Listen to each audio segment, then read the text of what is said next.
Gostaria de saudar a todos os profissionais da área técnica de resíduos sólidos, na pessoa do Dr. João Gionese, porque sempre digo, houve um tempo em que falar de resíduos sólidos não tinha nenhum glamour, não tinha nenhuma visão, e já havia engenheiros interessados, dispostos a trabalhar, Dr. Gionese. O senhor é sempre nossa referência. Gostaria de saudar também, anunciar aos colegas do Ministério Público que estão, o doutor Luciano Lubê, que falará por mim depois, lá de Mato Grosso, o doutor Lute, que nesse momento se encontra. Saudar também o meu colega de Ministério Público, Drauzio Barreto. O Barreto, com uma coincidência, né? Talvez daí trouxe a amizade que todos nós temos. E agradecer mais uma vez à ABDIB pelo convite feito à Associação Brasileira dos Membros do Ministério Público de Meio Ambiente, a entidade que congrega, foi fundada em São Paulo, em 1997, congrega os promotores de justiça no Brasil que atuam na área ambiental e que posso lhe dizer que, com relação a resíduos sólidos, são todos.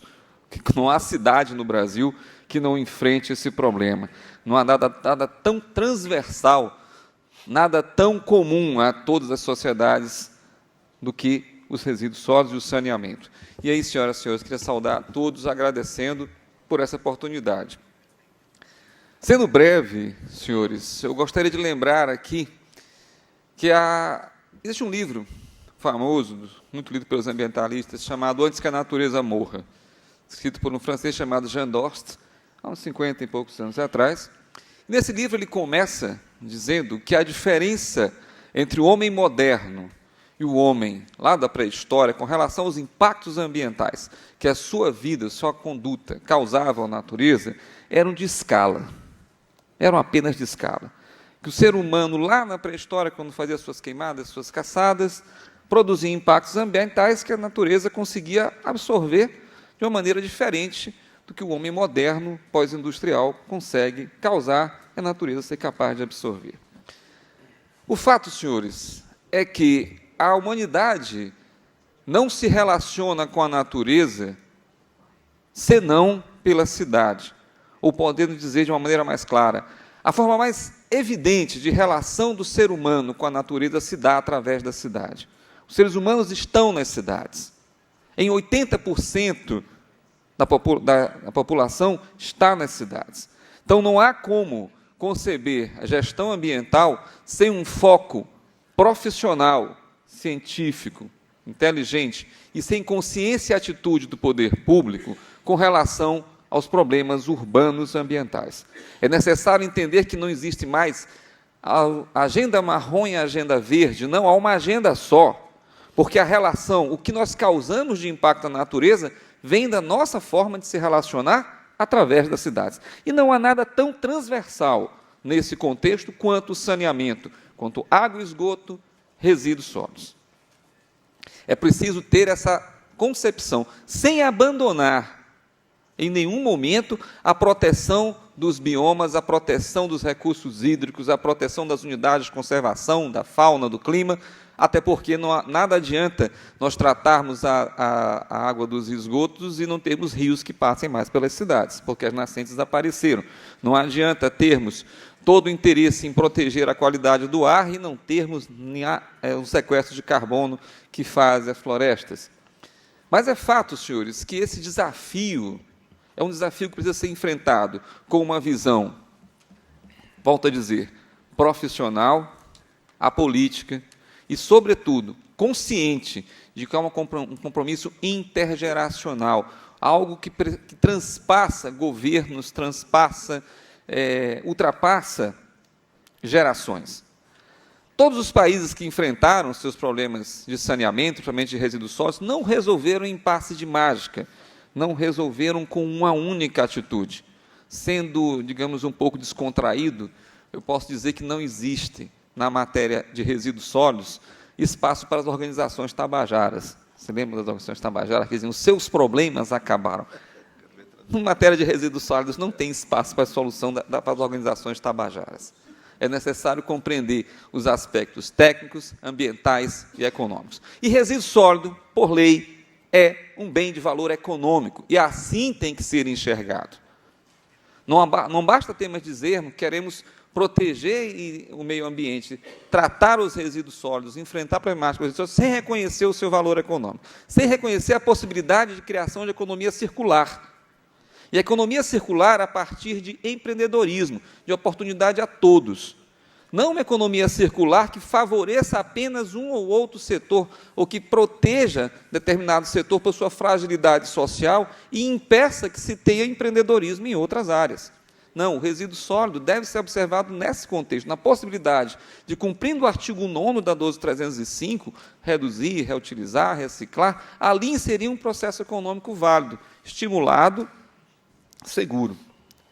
Nesse sentido, senhores, os promotores de justiça de meio ambiente do Brasil todo enfrentam a problemática dos resíduos sólidos, enfrentaram durante mais de 20 anos, pelo foco de extinção dos lixões. Qualquer um dos senhores conhece que não há uma cidade que não tenha sofrido uma ação civil pública, um TAC, uma ação penal, visando extinguir os lixões. Com a 12.305, nosso foco, então, se engrandece, porque ele passa a ter outras oportunidades de extinguir os lixões, não apenas pela construção do aterro sanitário, que é necessário, sempre será necessário. As visitas que eu fiz, tive a oportunidade de fazer junto com o meu amigo Lute, que aqui já está de volta em Portugal, nós vimos o quê? Que havia uma grande evolução em matéria de logística reversa, mas todos os locais têm seus aterros. Não existe uma logística reversa com lixão. Não existe investimento com lixão. Não existe tratamento dos interesses sociais com lixão. Lixão não há espaço, não permite espaço para planejamento. Isso tem que ficar muito claro, ficar claro para os governos, que é necessário enfrentar o problema de uma maneira profissional. Pois bem, senhores, esse enfrentamento, como eu digo, do valor econômico, ele tem duas faces. Primeiro, reconhecer que a prestação do serviço de saneamento não pode ser uma tarefa de orçamento público estatizada, até pela necessidade da qualidade tecnológica. Imagine o que é alguém que está amarrado ao modelo de trabalho de orçamento público e que urgentemente precisa trocar o trator do aterro. Porque se durante 3 dias não tiver o trator no aterro, acabou o aterro. Ele não existe mais. Com que agilidade o poder público sozinho resolve isso? Não resolve. Não há espaço, senhores, para uma qualidade de trabalho sem você ter a iniciativa privada prestando esse serviço de forma legal, de forma pública, transparente, profissional, com controle social. Mas é fundamental colocar de lado os preconceitos que existem e reconhecer que esse trabalho precisa de uma qualidade tecnológica, precisa de investimentos. E se nós pensarmos em investimentos, eu pergunto, que município hoje, cumprindo a lei de responsabilidade fiscal, pode efetivamente fazer investimentos de boa qualidade em matéria de tratamento de resíduos? Eu gostaria de ouvir essa resposta pela Confederação Nacional dos Municípios. Eu gostaria de saber em que ano da graça do nosso Senhor Jesus Cristo, como diziam as velhas escrituras públicas que a gente encontrava em cartório, esse recurso vai aparecer para o investimento e para a manutenção dele. Eu não consigo ver onde isso está. Por isso, acredito, é necessário que se tenha. Agora, é necessário também que os municípios tenham a responsabilidade de deixar de falar para os munícipes que não cobram taxa de lixo, que não incomodam, entre aspas, o contribuinte, mas que eles bancam esse serviço do mesmo jeito, bancam com o orçamento geral. Municípios que têm que parar de recolher os resíduos de seus grandes geradores, isso acontece ainda com uma frequência muito grande. Enquanto nós tivermos municípios que recolhem o resíduo dos grandes geradores, municípios que dizem que não cobram taxa de lixo, mas que usam seu orçamento para manter o serviço, nós teremos uma realidade cruel. É o segundo custo retirada educação e saúde, depois de folha de pagamento, o preço é o quê?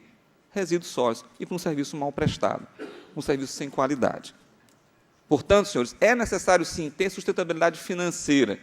Concordo com o antecessor que disse, seja como taxa, seja como tarifa, mas, principalmente, separando aquilo que é o serviço que será pago por taxa, daquilo que deve ser estimulado como atividade econômica, que é a do grande gerador. E aí, senhores, finalizando, quero dizer que a Abrampa tem trabalhado e vai continuar trabalhando em prol de uma logística reversa real.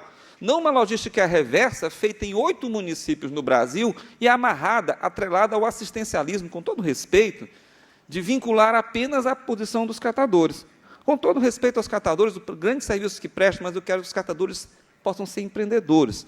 Que o filho do catador ele seja catador se quiser. Supera-se a igualdade com a educação, em que ele diga, se ele quiser ter ali, montar um negócio e trabalhar, parabéns, mas essa não pode ser a única alternativa de vida dele. Com o assistencialismo, nós jamais venceremos essa etapa.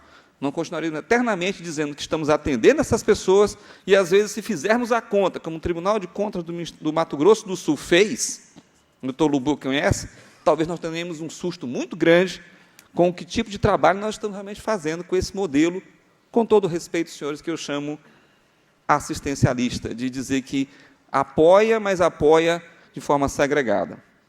Assim, senhores, eu gostaria de, mais uma vez, agradecer, dizer que o Ministério Público Ambiental tem como prioridade, continuará tendo como prioridade, a defesa do meio ambiente urbano, o respeito à legislação de saneamento, tanto em água e esgoto, quanto em resíduos sólidos, e que a nossa visão, senhores, é ser parte da solução, que o problema não é no Ministério Público.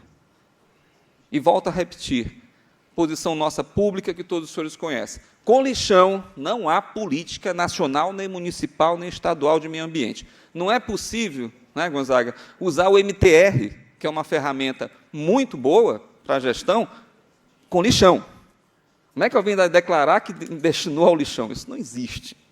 Então, é preciso ter consciência e atitude, reconhecer a prioridade dessa pauta e, acima de tudo, buscar soluções consensuais, inteligentes, economicamente viáveis, socialmente justas, ambientalmente corretas.